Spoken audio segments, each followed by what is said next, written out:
The alarm clock rings at 5 a.m. Not a gentle buzz from your phone, a loud, mechanical clang clang clang that jolts you awake in the dark. Your hand reaches out, fumbles for the button, silences it. You've got 30 minutes to get ready. The factory whistle blows at 6 a.m. sharp, and if you're not there, you don't work. Simple as that. Welcome to a day in the life of a factory worker in 1940s America. Let me take you back. Let me show you what it was really like. Not the glamorous version you see in old movies. Not the sanitized version from history books. The real version.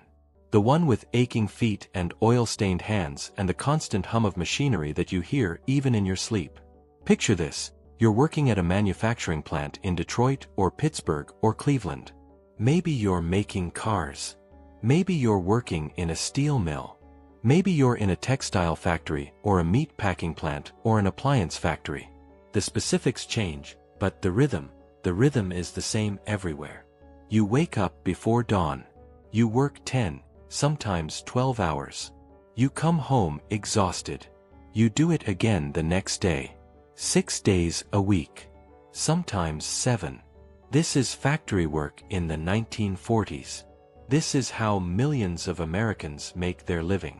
This is the backbone of the economy, the engine of industry, the reason America is becoming the manufacturing powerhouse of the world. But forget the big picture for a minute. Let's get small. Let's get personal. Let me walk you through a single day. From that first alarm clock ring to the moment you finally collapse into bed at night. Come on. Let's go to work. 5 a.m. Still dark outside. Maybe winter, so it'll stay dark for another 2 hours. You swing your legs out of bed, feet hitting the cold floor.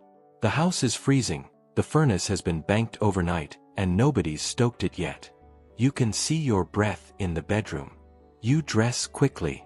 Work clothes are laid out from the night before because you learned early on that you don't waste time in the morning. Heavy canvas pants, maybe denim if you're lucky. A flannel shirt. Thick socks. Your feet are going to be standing on concrete all day, so you need the padding. Work boots, the leather already stiff with oil and grime no matter how many times you've tried to clean them. If you're a woman working in the factory, and plenty of women are, you're probably wearing slacks, which still feels a bit strange, a bit radical. You tie your hair up in a bandana, making sure every strand is tucked away. Hair near machinery is dangerous. Everyone knows someone who lost their scalp to a machine. You don't take chances. Downstairs, the kitchen. Your wife is already up, or if you're the woman, maybe your husband is making coffee, though that's less common. The smell of percolating coffee fills the small space. Strong, black coffee, you'll need it.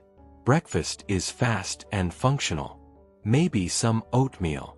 Maybe bread and butter if you've got butter this week. Maybe just coffee and a piece of toast. You're not trying to enjoy it. You're putting fuel in your body. Your lunch is already packed. Your wife made it last night. Sandwiches wrapped in waxed paper, maybe an apple, maybe some cookies if there's enough sugar. It's in a metal lunch pail, the kind with a handle that you'll carry all day. You step outside into the cold, dark morning. Your breath makes clouds in the air. Down the street, you can see other workers heading out too, shadows moving in the dim light from street lamps. You're all going to the same place. Some people walk. Some ride bicycles. Some catch the streetcar, crowded with other workers, all heading to the factory district. The air already smells like coal smoke and industrial exhaust. It's the smell of your neighborhood, the smell of your city. You don't even notice it anymore. You arrive at the factory at 5:50 a.m. 10 minutes to spare. The building looms in front of you. Massive, hulking, windows glowing yellow from the interior lights. The night shift is still inside, finishing up. You can hear the machinery from outside, that constant rumble and clank that never stops, not day or night. Workers are gathering at the entrance. Lunch pails in hand.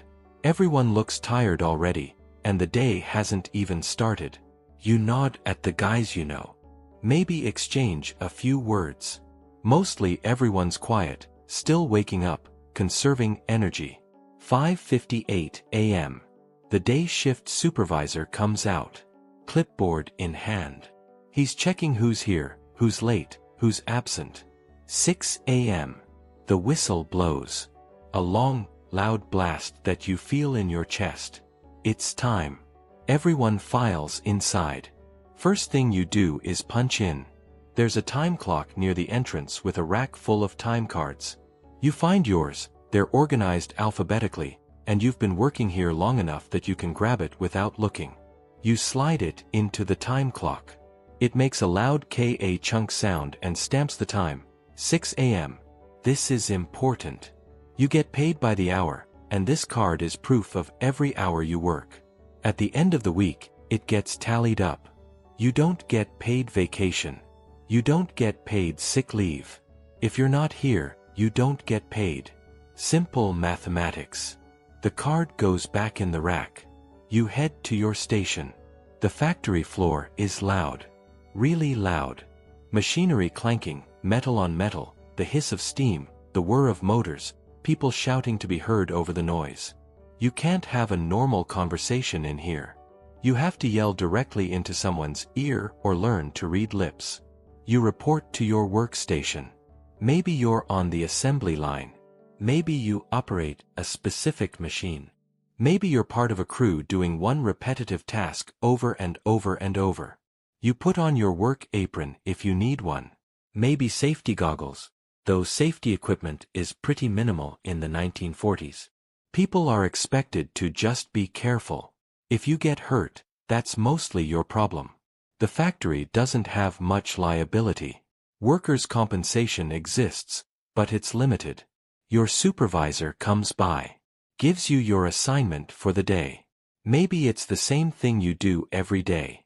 Maybe there's a rush order and you're being shifted to help another department. You don't argue. You don't ask questions. You just do what you're told. The machinery starts up. The line begins to move. And you start working. Let me tell you what it's like. You're standing. Almost always standing. There are no chairs on the factory floor unless you're doing detail work that requires sitting. But most jobs, you stand. For 10 hours. Your feet start hurting within the first hour, but you learn to ignore it. Everyone's feet hurt.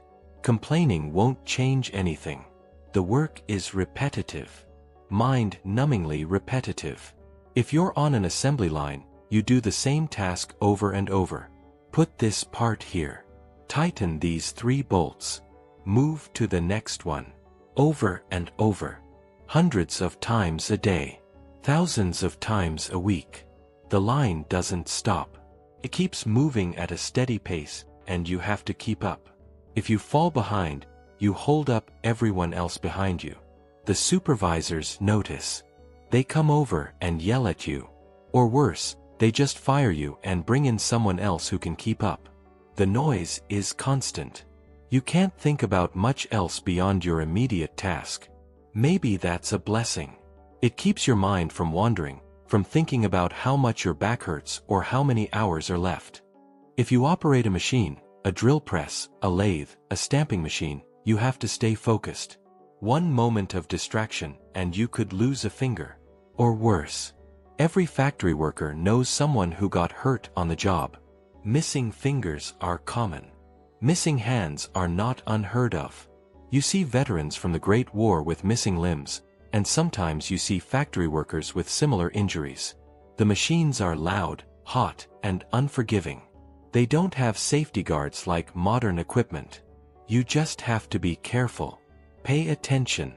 Don't get sloppy. The air is thick. Dust if you're in certain industries.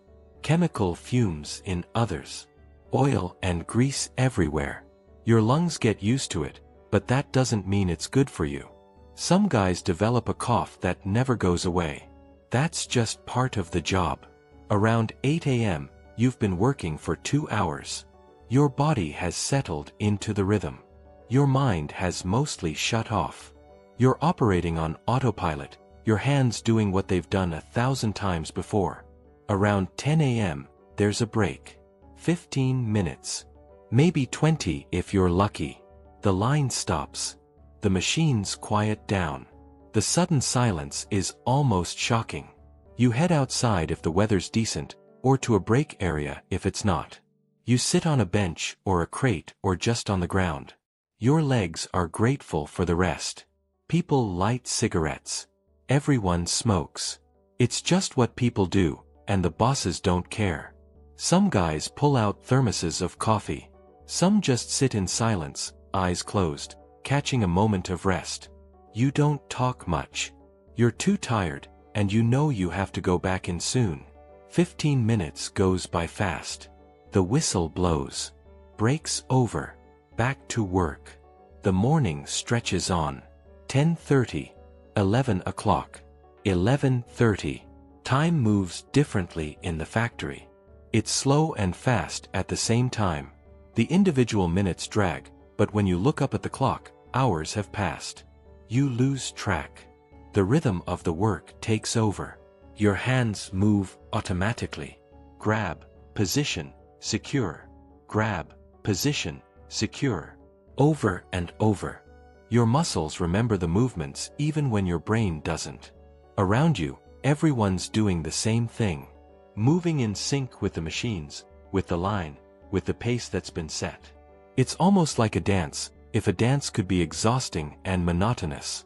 You start thinking about lunch. Your stomach's been growling for an hour. The sandwiches in your lunch pail are calling to you. Finally, at noon, the lunch whistle blows. 30 minutes. That's all you get. Sometimes an hour if the factory is generous, but usually 30 minutes. The machines stop. The silence is beautiful and strange. Your ears are ringing from the noise, and it takes a minute for them to adjust. Everyone grabs their lunch pails and heads to the lunchroom. It's just a big open space with long tables and benches. Nothing fancy. The walls are probably painted industrial green or gray. There are posters reminding you about safety or productivity quotas. You sit down with the guys you work near. Maybe you've become friends over the months or years. Maybe you just tolerate each other. Either way, you sit together because that's what you do. You unwrap your sandwich. Bologna, probably, or ham if you're lucky. Cheese if your family can afford it. The bread is a little squished from being in the pail all morning, but it tastes good because you're hungry. Someone might have brought a thermos of soup. Someone else has hard-boiled eggs. You trade sometimes, your apple for their cookies, that kind of thing. The conversation is minimal. People are tired. They eat quickly because 30 minutes isn't much time. Some guys even eat while walking back to their stations because they want to stretch their legs before going back to standing in one spot. There's a bathroom break during lunch too. The bathrooms are basic, just toilets and sinks, nothing fancy. There's never enough time for everyone, so there's always a line. 12:28 p.m. Time to head back. You pack up what's left of your lunch. Maybe you save half your sandwich for the afternoon break. You throw away your waxed paper. You go back to your station. 12:30 p.m. The whistle blows. The machines start up again. The noise crashes back over you like a wave. 6 more hours to go. The afternoon is harder than the morning. You're already tired. Your feet hurt more. Your back is aching. But the clock seems to move even slower now. 1 p.m. 1:30. 2 o'clock. The work continues. Same movements. Same sounds. Same everything. This is when accidents happen, in the afternoon. When people are tired and their concentration slips. You've learned to be extra careful during this stretch. You double-check your work. You make sure your hands are where they're supposed to be. The supervisors walk the floor more in the afternoon. They're watching for people who are slacking off or falling asleep on their feet. It happens more than you'd think. Guys who worked a second job the night before, or who've been doing overtime all week, sometimes they just can't keep their eyes open. If you get caught sleeping, you're sent home. Maybe fired on the spot. Depends on the supervisor, depends on how valuable you are, depends on a lot of things. But it's not worth the risk. Around 3 p.m., there's another break. 10 minutes this time, maybe 15. You go outside again. Light a cigarette if you smoke. Drink some water from the fountain. Sit down if you can find a spot. Your legs are trembling a little. Not from fear, just from standing so long. You're not the only one. You look around and everyone looks worn down. Hair matted with sweat. Faces smudged with oil or dust. Everyone's uniform stained and dirty. Someone tells a joke. Everyone laughs, but it's a tired laugh. Dark humor is common among factory workers. You have to find something to laugh about or you'll go crazy. The break ends. Back to work. 4 p.m. 2 hours left. You tell yourself you can make it. You've done it before. You can do it again. Your mind starts to wander a bit, thinking about home. About sitting down in your chair with the newspaper. About dinner. About sleep, beautiful sleep. But you can't let yourself zone out completely. You still have to stay safe. Stay focused. Get through these last hours. 4:30. 5 o'clock. 5:30. The afternoon is dragging. Every minute feels like 5. You glance at the clock and it's only moved 3 minutes since the last time you looked. Around you, everyone's hitting that same wall. But everyone keeps going because what choice do you have? The line doesn't stop. The machines don't care that you're tired. 5:45 p.m. 15 minutes left. You can feel the energy shift slightly. People stand a little straighter. There's an end in sight. The supervisors are watching closely now. They know people get sloppy in the last few minutes, eager to leave. They don't want anyone getting hurt right before quitting time. 5:55 p.m. 5 minutes. You're already planning your exit. How quickly you can clean up your station, where your time card is, the fastest route out. 6 p.m. The whistle blows. The machines power down. The noise fades. The line stops. You did it. You made it through another day. There's almost a collective sigh across the factory floor. 10 hours. Done. Everyone moves toward the time clock. There's a crowd, everyone trying to punch out. You wait your turn, grab your card, slide it in. K.A. chunk. 6 p.m. The card shows your hours, 6 a.m. to 6 p.m. 10 hours today. 10 hours yesterday. 10 hours tomorrow. You hang up your work apron. If you have a locker, you might change out of your work clothes, but most people just wear them home. You'll change when you get there. You grab your lunch pail, empty now except for the wax paper and maybe a bit of sandwich saved for later. You file out with everyone else. The evening air hits your face and it feels amazing. Cold and clean compared to the factory air. The sun is setting, or maybe it already set, depending on the time of year. The street lights are coming on. You start the journey home.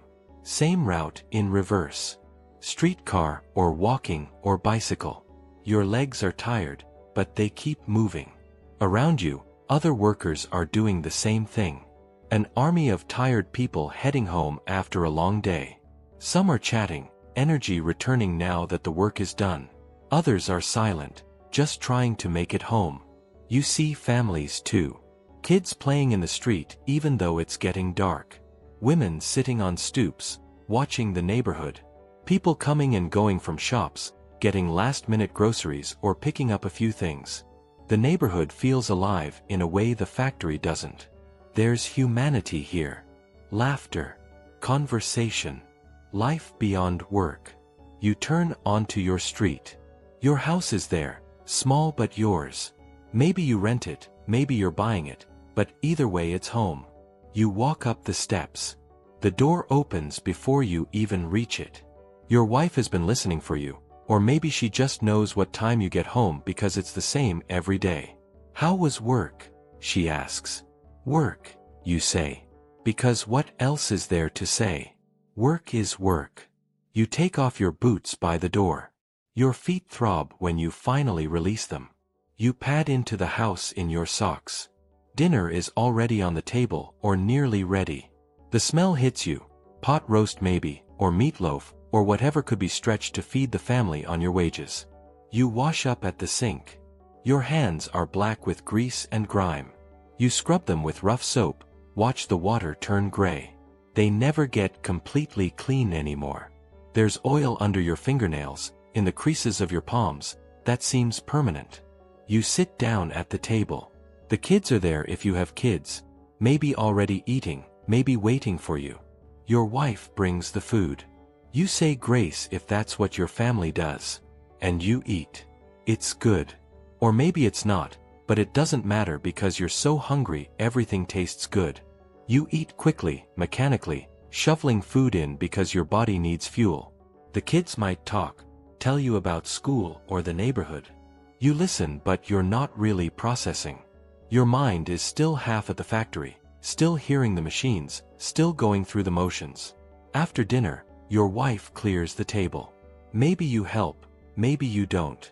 Gender roles are pretty strict in the 1940s. Men work at the factory.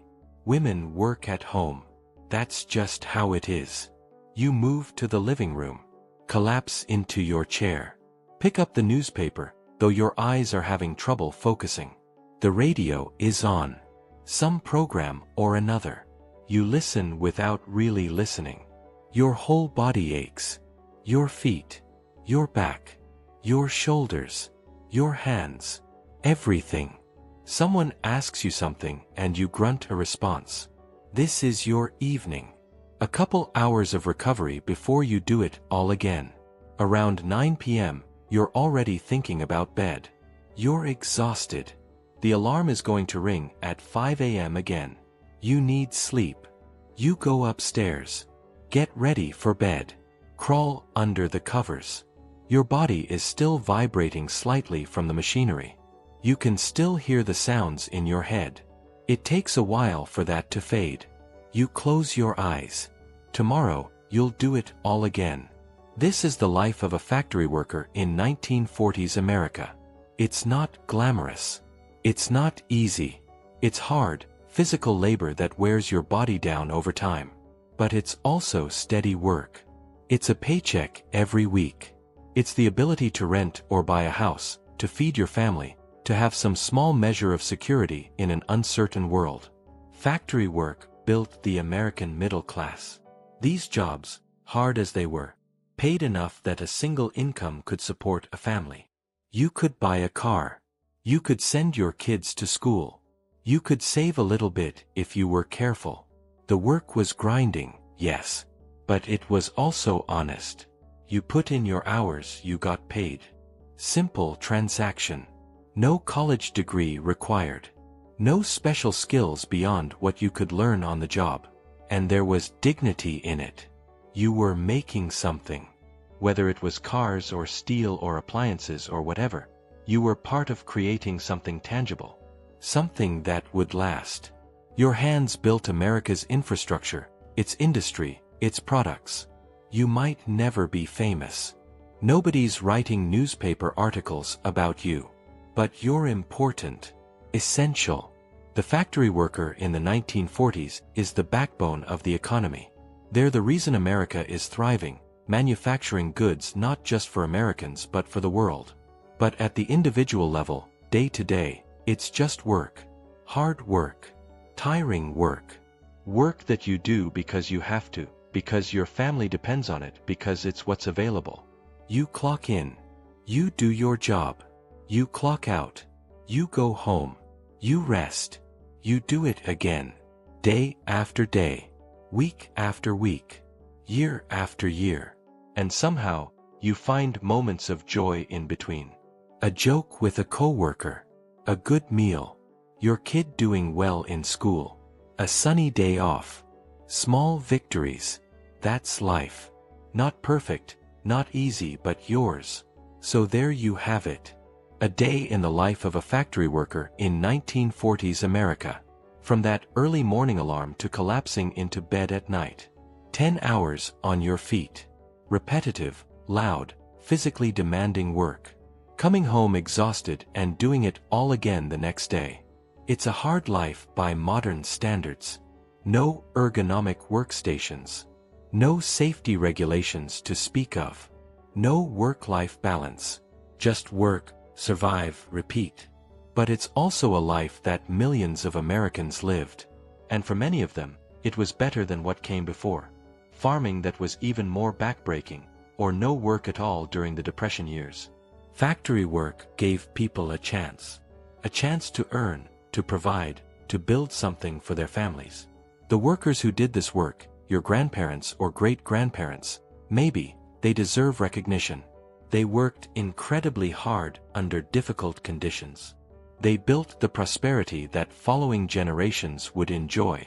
So the next time you think about the 1940s, remember this. Remember the factory workers. Remember the alarm clocks at 5 a.m. and the 10-hour shifts and the aching feet and the oil-stained hands.